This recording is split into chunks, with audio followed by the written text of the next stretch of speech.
So I have the privilege of inviting another colleague and friend to come up to the stage, who I've just got to know since I've moved to Switzerland, David Bresch, who is a faculty member at the ETH, and he also happens to be, strangely enough, a neighbor in the same neighborhood in the city of Zurich. And he spent many years trying to understand how to quantify, how to understand the risk which climate is posing to our society, and to posing to various parts of society, and truly how to understand it, how to model it, and to truly these implications of what's happening. And so there's no better person to co-host the next section than David Bresch. Come on up.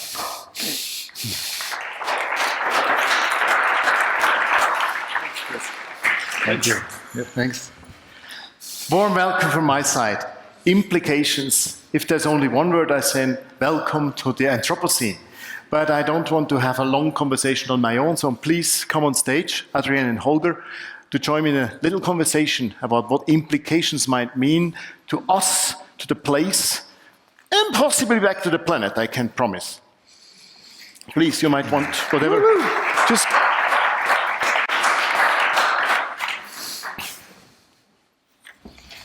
You want this? Yeah. Oh, more comfy. Yeah. Great. No, thanks for being here.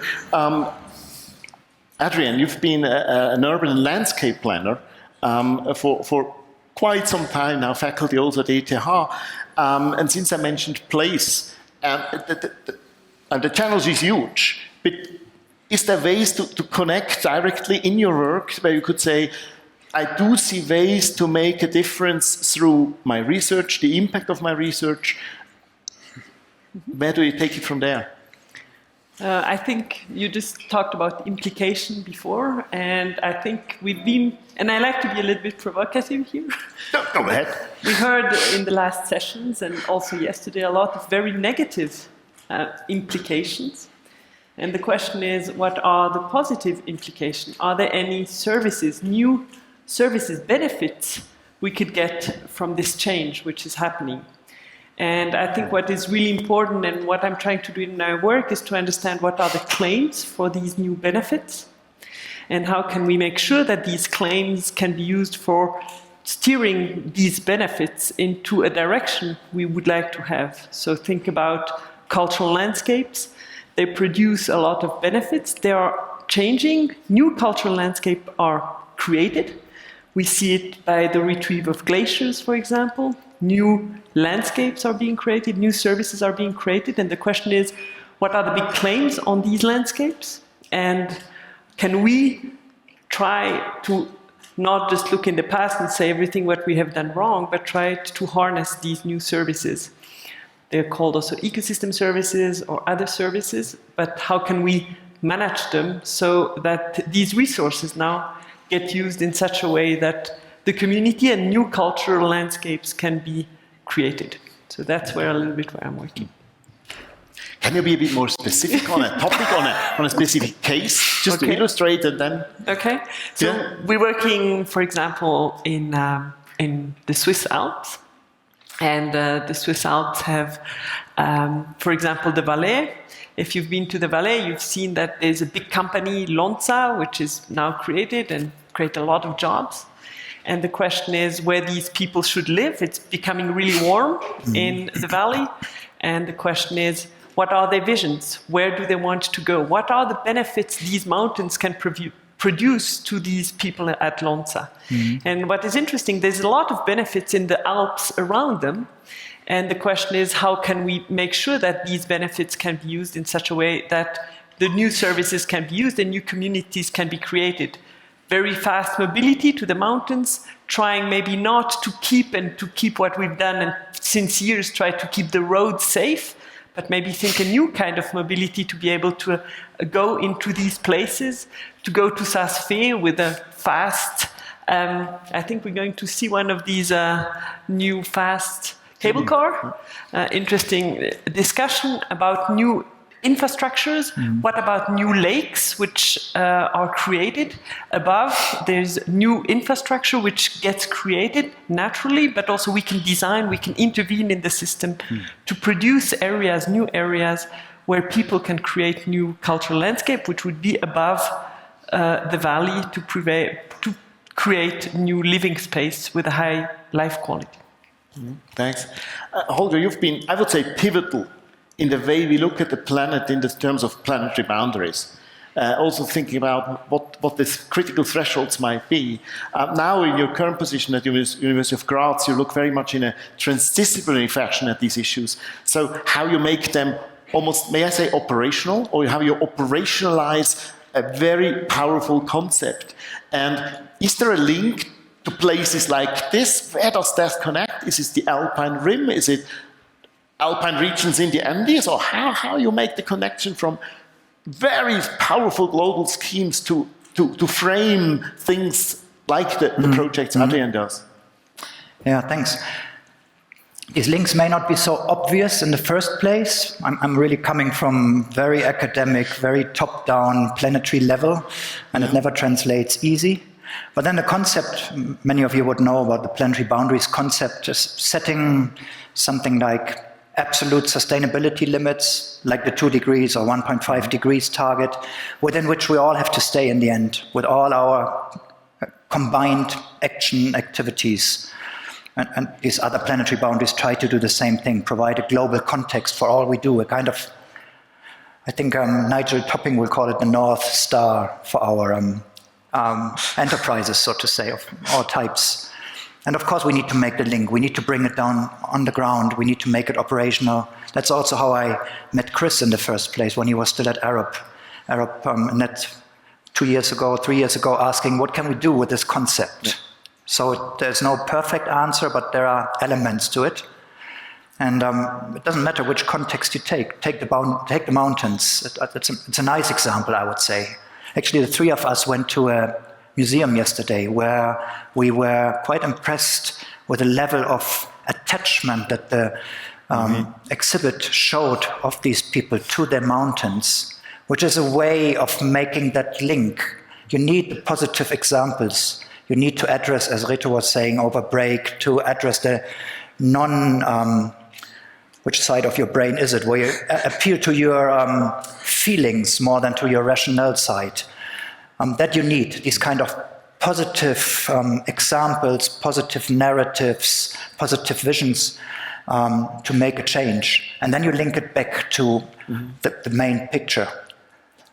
So while probably everyone agrees that we know almost enough to need to act now, these linkages between different disciplines, between different landscape elements, between the cities and the mountains, and also between the large and the small scale is what matters and where we need the science to come in.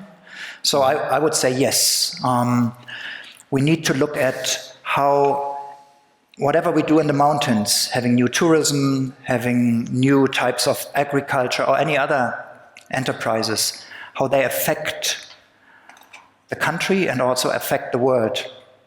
And maybe just one more sentence and then I shut up.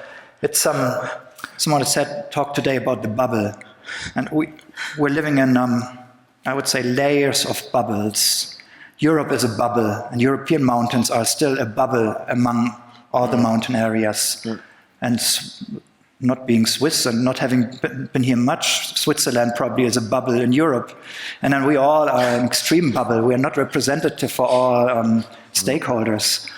So we need to understand how our action affects the rest of the world and how also we can learn from these examples. So that's also very positive that Swiss or Europeans can afford to experiment in the way that you're describing.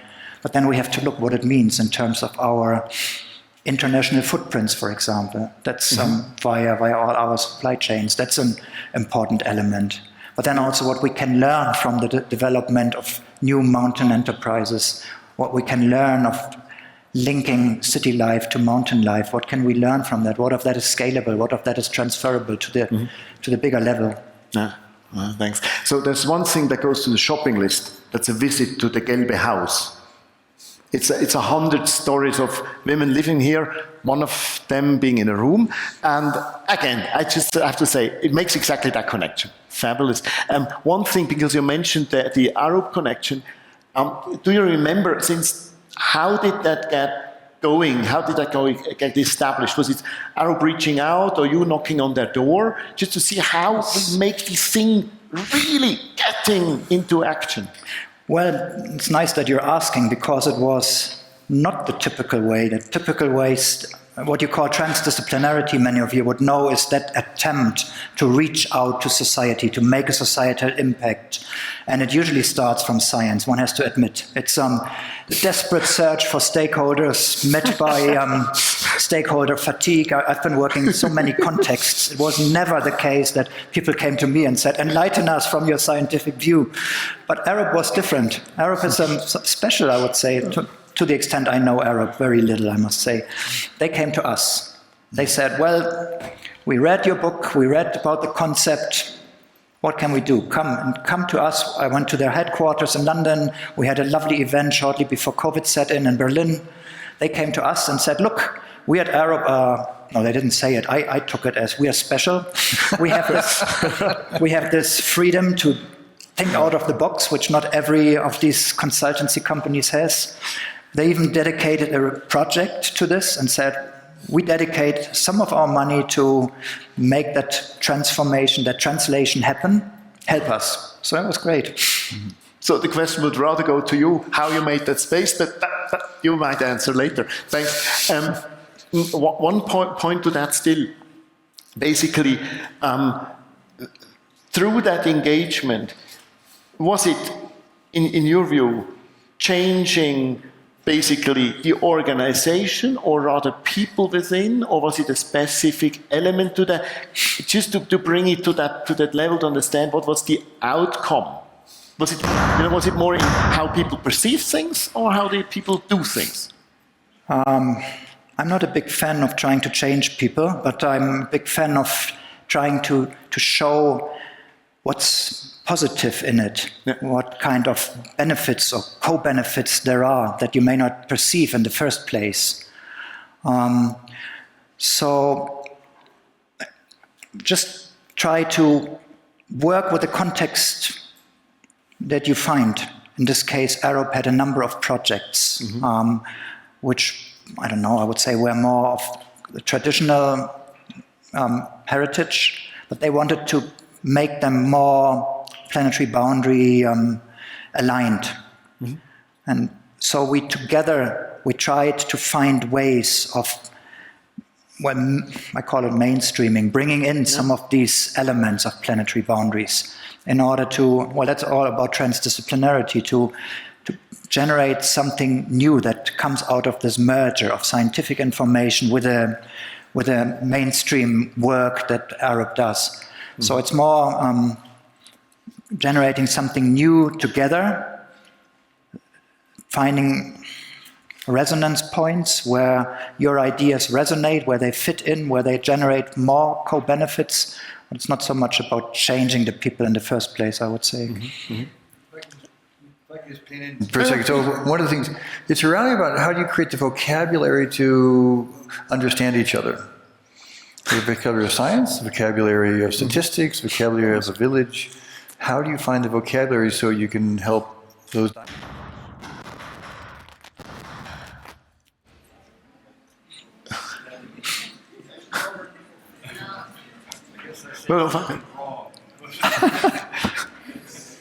We understand was the trigger word. Yeah. You see? No, but, yeah. Go ahead. You guys keep going. I take quickly up. I think it's really this big question I'm wrestling with, and that's probably both of you. Is it more to learn the other language? Is it more to translate? How do you make that connection between where people currently are and where we might, and that's always a difficult position to be, perceive an opportunity to jointly move to? How you make in the project? How you make that happen? Is, as you said, often the stakeholders say, "I haven't really waited for being all these questions being asked and burdened with further complications." So we worked for 12 years now in the same case study area, and we even won this transdisciplinary award, which I have to say, interestingly, the only thing I can report after 12 years is while we have found ways to discuss together, and I'll tell you how, I think the only thing which has seriously changed is knowledge. Knowledge has changed in 12 years. The rest, the learning, the behavior has not changed. So I think that's important to know. But while knowledge has changed, it has led, in our case study, to a very interesting exercise. So everything was about climate adaptation in the Swiss mountains, etc. And the key to success was a very practical key, was to understand how spatial planning had put boundaries to the development. That's it. That was the only really practical exercise. And it was all based on understanding very complex pathways. So I think what is really important is that through this discussion, I think it was not the language, but it was understanding who could be empowered. And there were just a few people who had a very strong impact on the practical. If you think about O'Brien's spheres of transformation, it was nothing about worldviews. It was very little about institutions. It was super strong about practical. Putting boundaries. And to do this, you needed to have some actors. And in our case, it was really the cantonal actors who became in charge of putting these boundaries to the spatial planning, where they really reduced very strongly their development. And it was based on this project we have done. They asked us then, how can we do it? Where can we do it? And this had a trigger. So while we are thinking a lot about changing all worldviews, and I think we're all here in a very nice, cozy environment where we all think the same way, and it's all very nice. This is not the world. This is not where we are at. And I think this interaction can only really be successful if we happen to put these people together and that they try to understand who is in power. So which are these actors who are in power, who can do practical change? That's the first key to be able to transform, as we have seen. And for that, they need knowledge. They need to understand what the different people are, what are they claims, what are they things. So you first need to set the scene. And this needs dialogue. But at the end, just the dialogue and thinking that it would change worldviews, I think, is really very difficult. I think at the end, it's really about having certain things which are really done in the areas. And here it's really about the development, what is going on, what are the big challenges which are very related to the climate change at the end. But it's totally another realm. There are other people. They never think about climate change, never. Holger, you wanted to? Yeah, never give up. I wanted to add one more facet to what you're saying, and you're speaking from experience, 12 years, so that's nothing to dispute. But then also, I call it deep dive, which can start such a dialogue. So, and Arab did that. I was surprised how well they knew the science, sometimes better than the scientists did. So they studied all the papers underlying the development of planetary boundaries and so on. And vice versa. If you want to speak, to start a dialogue, that was your question, you do this deep dive. You try to immerse yourself as much as you can into that respective context. When if it's a company, you have to understand their business model, where they come from, where they're heading. The same if you go to policymakers. So it needs you have to align your mind with those that you want to have a dialogue with. Only then you can start working with them or speaking to them. So it's a lot of work in the beginning, and it doesn't always function that way, but that's at least the minimum condition. But I might distill out of this, you don't have to always agree and eradicate all differences. You can also basically just agree and understand where say a project partner stands. You might still agree on the project goal, but you don't have to share the worldview before you get started. And I don't agree that you have to share a worldview. I don't think this is very productive. It's like pollination. You don't want you need a cross-pollination to be really effective, and you need biodiversity, and not only biodiversity in the plants, but biodiversity among the people. And it's only like this that you will get a good project. So we worked with visioning, with different visions, but there was not the goal to have one vision. And I think this is extremely important because the different areas are heterogeneous, and you need to address, I mean, we talk about this genius loci here.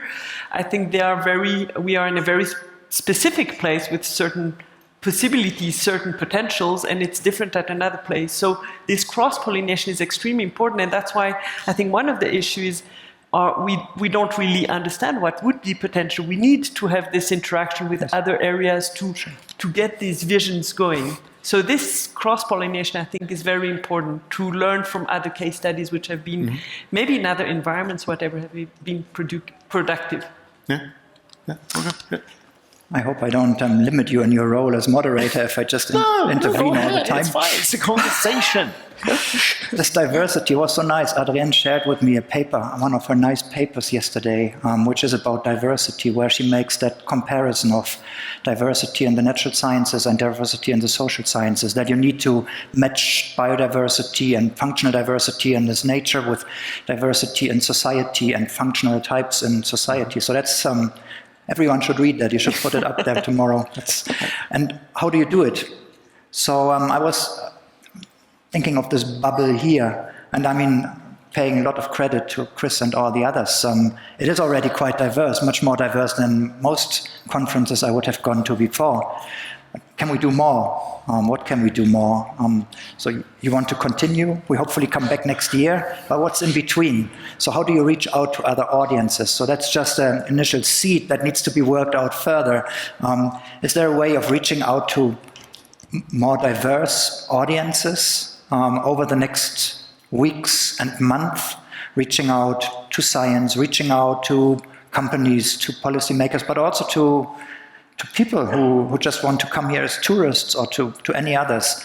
So that would be so nice if you could foster that diversity in the dialogue through many formats.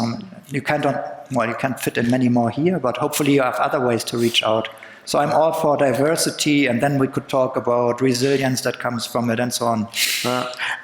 It has been mentioned before, and by the way, don't hold back with your questions. It's absolutely fine. Grab a mic and interrupt us, interject your thoughts. In the previous conversation, there was this element of technological versus social innovation. Probably even they go together. Yeah. There's a question. I see that. There's one question. There's one over here as well. Yeah, so okay, these two. But the technical social innovation type of thing, did you encounter in your work that kind of interface being established, or do you work at that interface, or did you even move into the more social type of innovation to make things happen? I think there's one person here who would know more about social innovation, Tobias So here. the mic goes over there. So Tobias can talk about that, but I think depending on how the network of people are set up, if you have certain brokers who can really are able to then really foster these kind of novelty, and you have not only the diversity but the redundancy. You need to have a certain redundancy in the group. For example, we're working a lot in the Entlebuch, UNESCO biosphere, and there are some very innovative farmers who are trying to do some goat farming, etc. So they're trying to set up. It's an extremely small community, and the only way they can really survive is not that they are diverse compared to the others, but they're redundant, so that in the case one has a certain decrease in whatever he does, that he gets covered by another. So it's very important in such systems is that you have certain people who drive it, but that you have redundancy in that. And this duplication effort is very important, to have the knowledge capabilities be transferred to other of the same type. So this network is very important to understand who plays a role and how can you make sure that you scale up these little small efforts. But it's very small in Switzerland. We see that they lose so much time. I mean, time is a key. We heard it before. It's a key resource. They lose so much time in administrative boundaries that they only have a certain time to have this redundancy and this exchange, and that's where these things cannot scale up. Yeah. So let's ask some of these questions. There was here. a question over there and then in the back. Yeah, please. Yeah, I'm not from academia. I work on a local context. I actually live just on the other side in the Valley of Ticino. I was involved in the Park Adula project, and I commend you for considering 12 years of your experience. I can understand the frustration. I was only involved for 2 years, and it went horribly wrong. I was very fortunate to collaborate with Professor John Caminada from the ETH and his students. It was a very intense process, wonderful theory, concept was perfect. It was Ilan's Vrin, we had everything involved. It didn't go ahead for one simple reason. Local context, local communication, and I'm talking dialect. And I think since we've had these discussions, I would like to reiterate one comment made by Cynthia, if I remember correctly. It's all about humanism. You got to get down to grassroots level. You will not change anything if people felt like they are left out. I agree.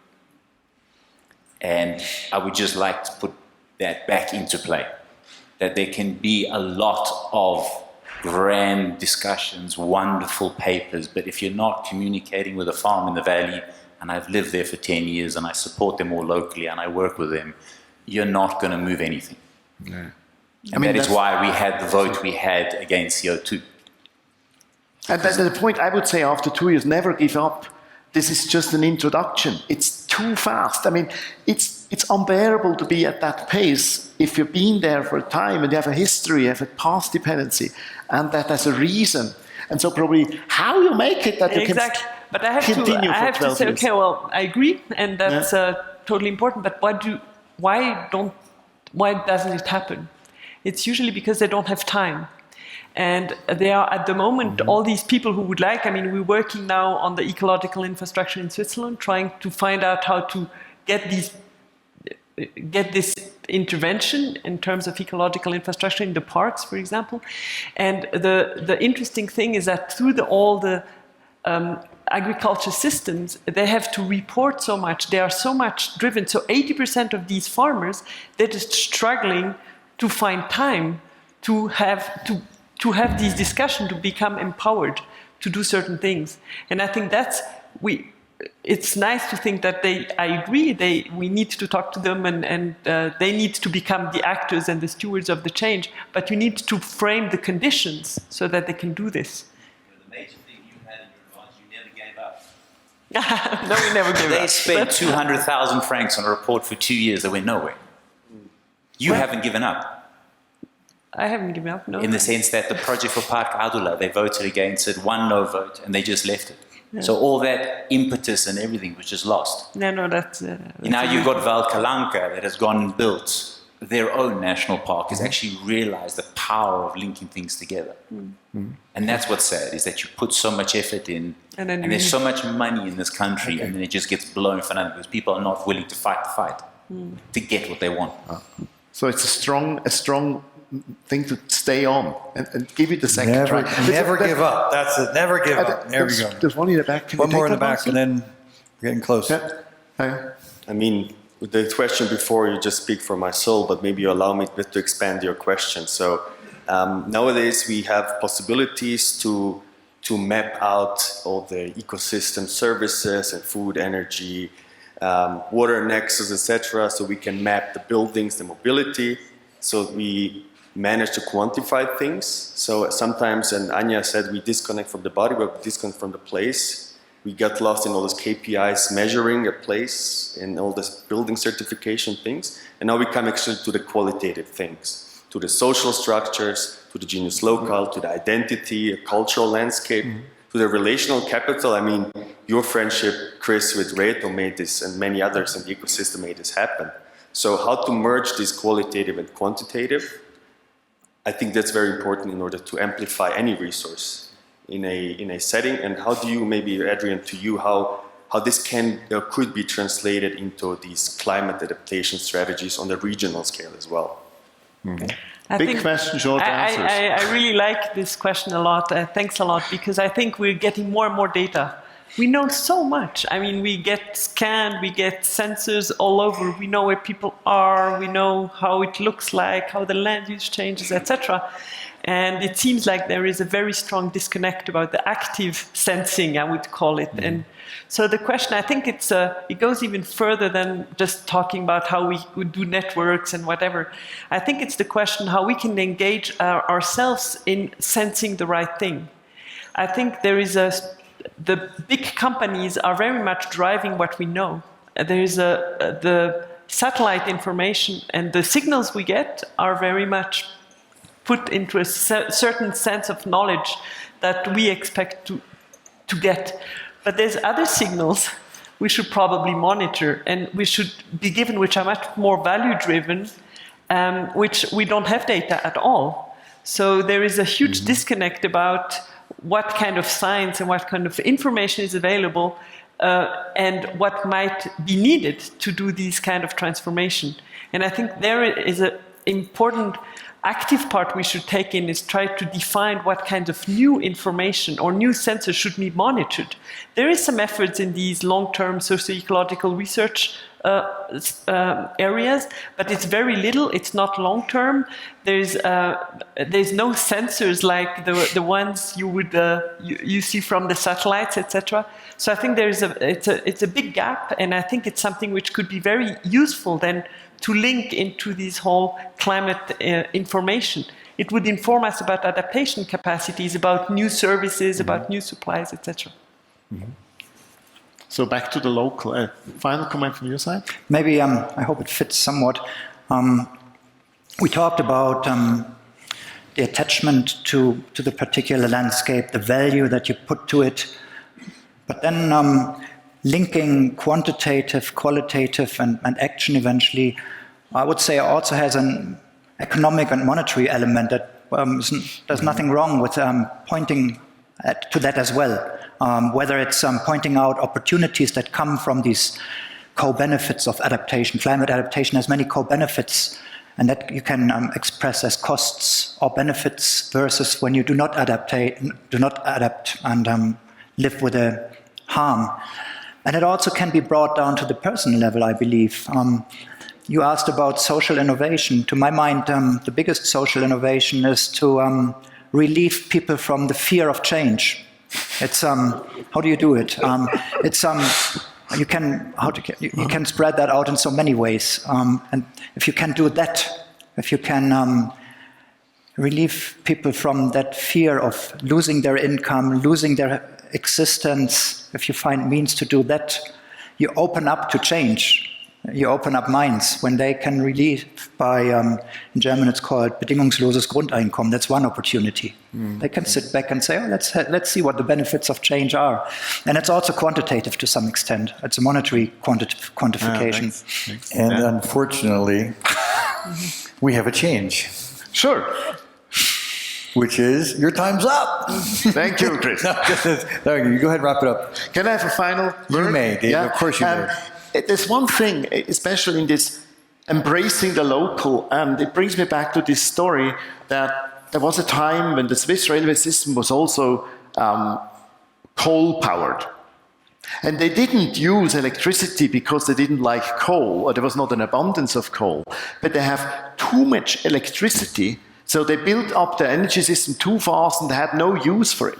So they, out of a fancy, electrified the transport system. And it's really a true story. Go to the Lucerne, the Verkehrshaus, it's really there.